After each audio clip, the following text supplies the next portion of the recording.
Vou fazer a leitura juntamente com os irmãos. Está assim escrito na carta do apóstolo Pedro, capítulo de número 2, verso 9 e 10. Mas vós sois a geração eleita, o sacerdócio real, a nação santa, o povo adquirido, para que anuncieis as virtudes daquele que vos chamou das trevas para a sua maravilhosa luz. Vós que em outro tempo não erais povo, mas agora sois povo de Deus, que não tinhais alcançado misericórdia, mas agora alcançaste misericórdia. Aqui está a leitura para nós. O apóstolo Pedro, nessa sua carta, ele tem a preocupação de exortar o grupo de irmãos, a igreja do Senhor, que estava ali, irmãos que viviam dispersos, né? Ali no Ponto, na Galácia, na Capadócia, na Ásia e também na Bitínia. Muitas perseguições sobre os irmãos, sobre a igreja, por causa, irmãos, do novo modo de viver, já não mais condizente com aquele mundo terrível, já não mais participantes aí das vaidades mundanas, das concupiscências da carne. Jesus, ele tem trazido uma agora transformação, uma mudança. E agora as pessoas começam, os irmãos começam a ser hostilizados aí no seu dia a dia.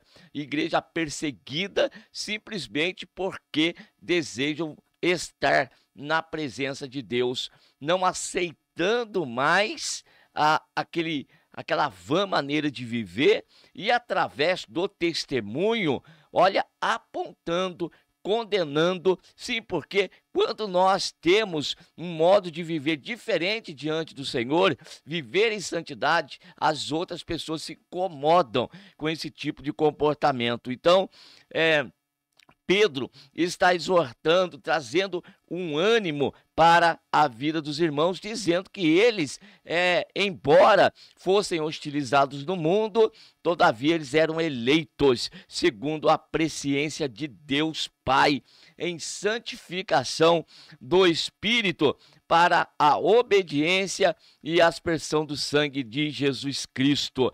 E depois de falar que a igreja, os irmãos, são pedras vivas num grande edifício, numa grande obra que Deus ele está realizando, ele fala no verso de número 9 também que aqueles irmãos são participantes de uma geração eleita. Não é uma geração que resolveu mudar de vida, que resolveu ter um novo comportamento, um novo estilo de vida. Não, foi Deus quem elegeu, foi Deus quem separou. E daí nós temos que lembrar da situação para poder ilustrar melhor a situação do povo quando estava em cativeiro lá no Egito e Deus os tirou dali, daquela escravidão. E no capítulo 9 do livro de Êxodo, capítulo 19, verso de número 5, o povo já está livre do cativeiro, já está no deserto, servindo ao Senhor. E agora, aos pés do monte, eles têm a seguinte palavra da parte de Deus para eles: agora, pois, se diligentemente ouvirdes a minha voz e guardardes o meu conserto, então sereis a minha propriedade peculiar dentre todos os povos da terra, porque toda a terra é minha. Preste atenção, não tem povo nessa terra que não seja de Deus. Não tem espaço físico nesta terra que não pertence a Deus. Porque Deus, ele é o criador de todas as coisas. Foi ele quem criou com o poder da sua palavra. O diabo não tem nada, não. O diabo pensa que tem alguma coisa. Quem tem é Deus. Tudo está no seu controle. tudo foi criado por Cristo Jesus, para Ele e por Ele. E sem Ele, nada do que foi feito se fez.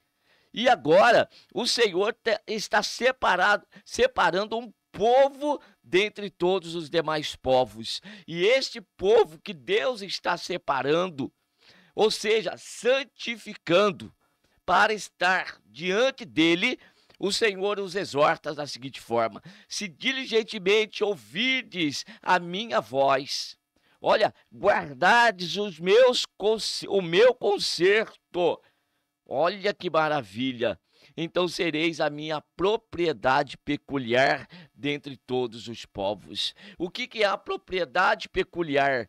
Aquela separada, aquela especial, aquela diferenciada, aquela sobre o qual os olhos do Senhor estão postos de dia e de noite.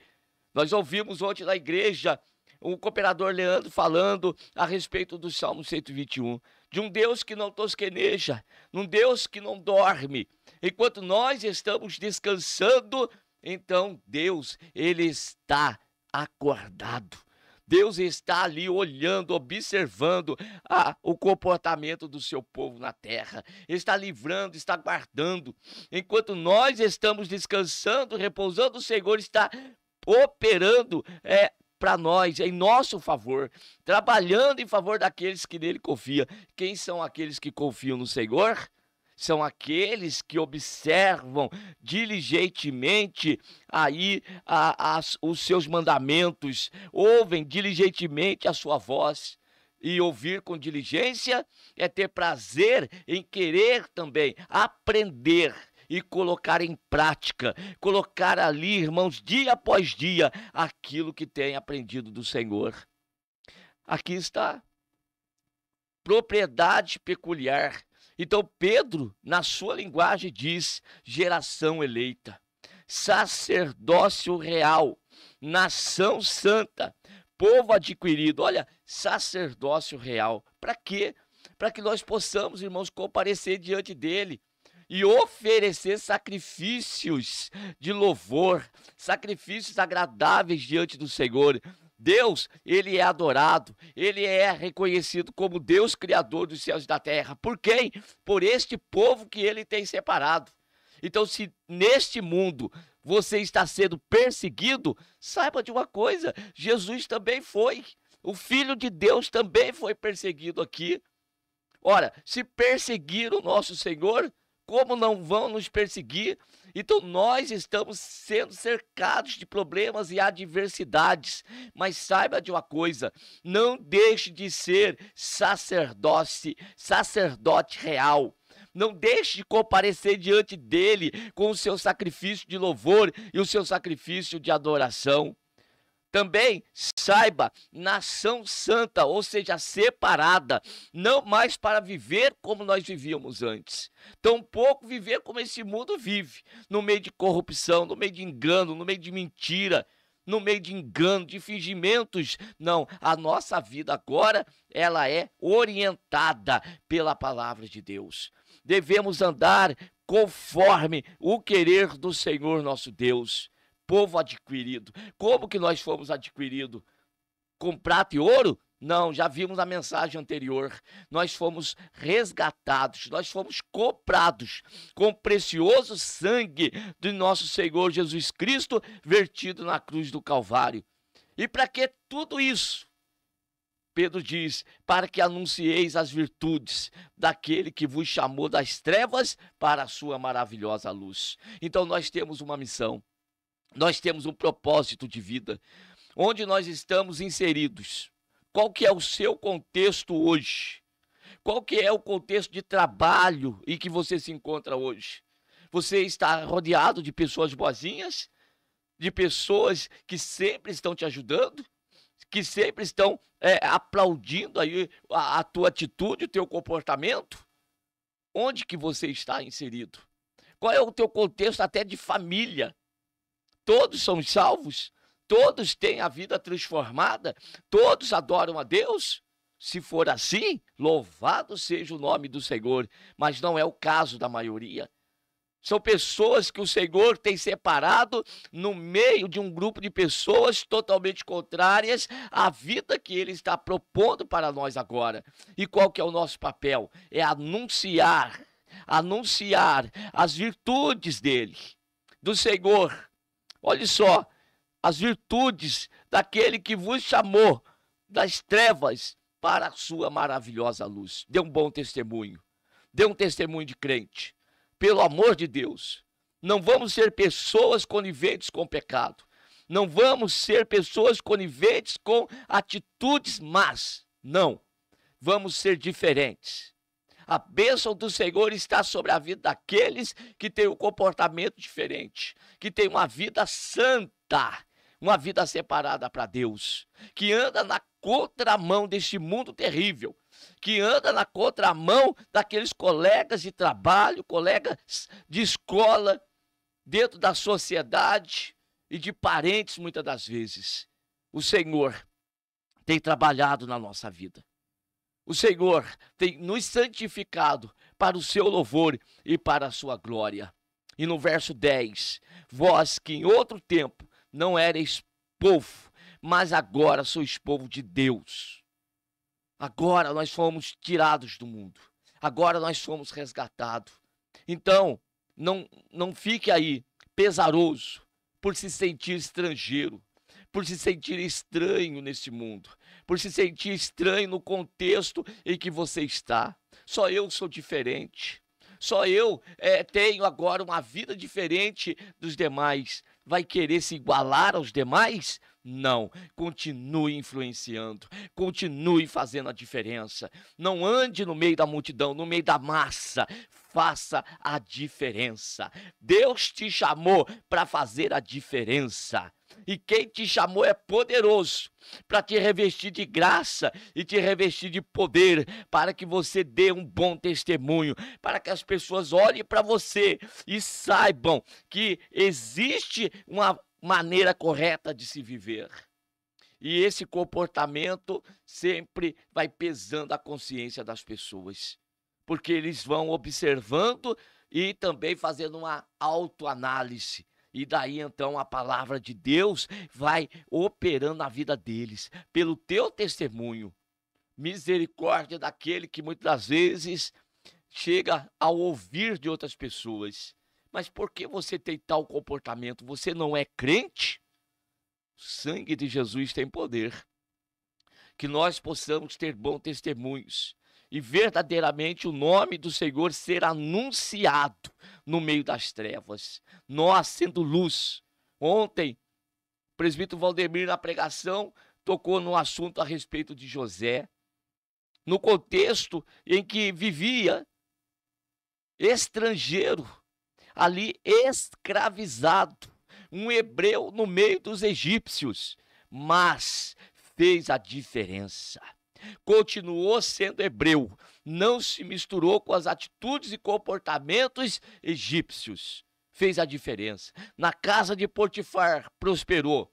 Foi levado injustamente para a prisão, mas na prisão prosperou, cresceu.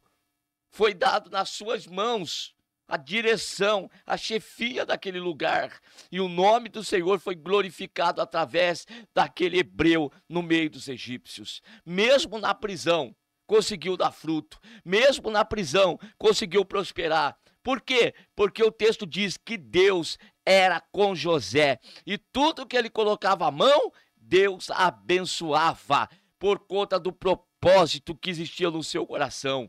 Eu posso estar no Egito, mas não sou egípcio, eu sou hebreu, eu sou de Deus. Eu posso estar nesse mundo hoje, mas não sou deste mundo, eu sou do céu. Eu sou de Deus. Eu fui separado para Deus, eu fui consagrado a Deus. É assim que Deus quer que nós vivamos.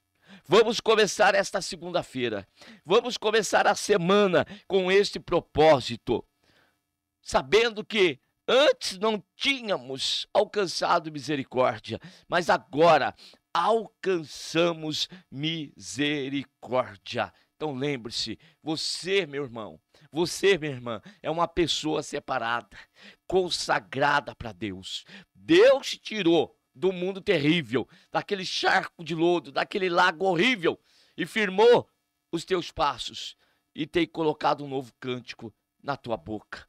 Abra a boca e adore a Deus. Viva uma vida de acordo com o propósito de Deus, com o querer de Deus. E assim o Senhor vai fazer-nos prosperar. Vai nos fazer, irmãos, ser abençoados no meio dessa terra. E que a viva esperança, ela permaneça nos nossos corações. Embora sejamos hoje peregrinos, forasteiros, estejamos sendo hostilizados aqui, mas um dia Jesus, quando ele voltar e aparecer nas nuvens dos céus, ele vai nos chamar e então estaremos para todo sempre com ele, e daí cessará todas as nossas aflições, todas as nossas lágrimas, ele vai enxugar. Não haverá mais pranto, não haverá mais dor, não haverá mais sofrimento. É só louvor e glória ao nome do Senhor, nosso Deus. Que Deus continue abençoando cada um de vocês e vamos continuar na adoração e no louvor ao Senhor. Amém.